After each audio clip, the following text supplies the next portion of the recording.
In this article, I'll show you how to use the Remote Desktop Connection tool on home editions of Windows. Users of the home editions of Windows 10-11 might be familiar with the message, "Your home edition of Windows 11 doesn't support Remote Desktop."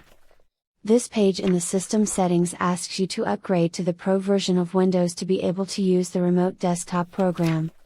However, there's an easy workaround to this through which you can use the Remote Desktop program on any edition of Windows.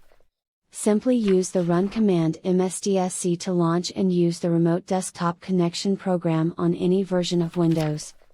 That's how you run the Remote Desktop Connection program on home edition of Windows, without using any additional tool or program. I hope you found this article helpful. If you have any queries, feel free to comment down below. I'll try my best to help you out.